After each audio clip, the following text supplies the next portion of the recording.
ஒரு ஏழ்மையான குடும்பத்தில் ஒரு சிறு பையன் வாழ்ந்து வந்தான். தினமும் பள்ளிக்கு செல்லும் வழியில் வீடுகள் முன் வைக்கப்பட்டிருந்த அழகான கிறிஸ்துமஸ் மரங்களையும் வண்ண வண்ண அலங்காரங்களையும் பார்த்து அவன் மனம் மகிழ்ந்தது.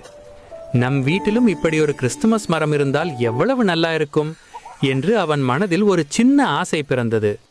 அந்த ஆசையை அவன் அம்மாவிடம் சொன்னான். அம்மா மென்மையாக, "மகனே, நாம ஏழைகள், நம் வீடு ஒரு குடிசை, அதில் இப்படி அலங்காரம் செய்ய முடியாது" என்று சொல்லிவிட்டாள். அவன் மனம் சற்று வாடினாலும் அவன் தந்தையை நினைத்தான். அவனின் அப்பா கிறிஸ்துமஸ் அலங்கார பொருட்கள் விற்கும் ஒரு கடையில் வேலை செய்து வந்தார். பள்ளி முடிந்ததும் அந்த சிறுவன் தந்தையின் கடைக்கு சென்று உதவத் தொடங்கினான். பொருட்கள் வாங்கியவர்களுக்கு அவற்றை காரில் ஏற்றி வைத்தான். சிறு சிறு வேலைகளை மனமாற செய்தான். அவனின் உழைப்பையும் நல்ல மனதையும் பார்த்த வாடிக்கையாளர்கள் அவனுக்கு டிப்ஸ் கொடுத்தார்கள்.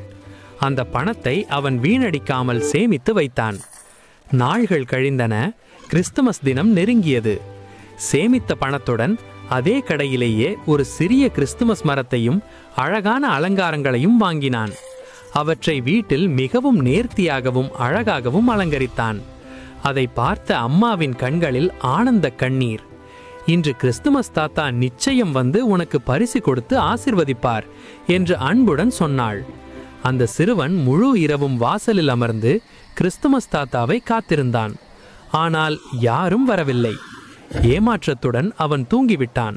விடியும் நேரத்தில் "அல்லேலூயா, அல்லேலூயா" என்ற இனிய குரல் கேட்டு அவன் விழித்தான்.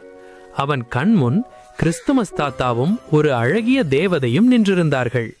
அவர்கள் அவன் உழைப்பையும் நல்ல மனதையும் பாராட்டி நிறைய பரிசு பொருட்களையும் இனிப்புகளையும் வழங்கி அவனை ஆசிர்வதித்தார்கள். அந்த சிறுவனின் மகிழ்ச்சிக்கு எல்லையே இல்லை. ஒரு சின்ன முயற்சி பெரிய ஆசீர்வாதமாக மாறியது.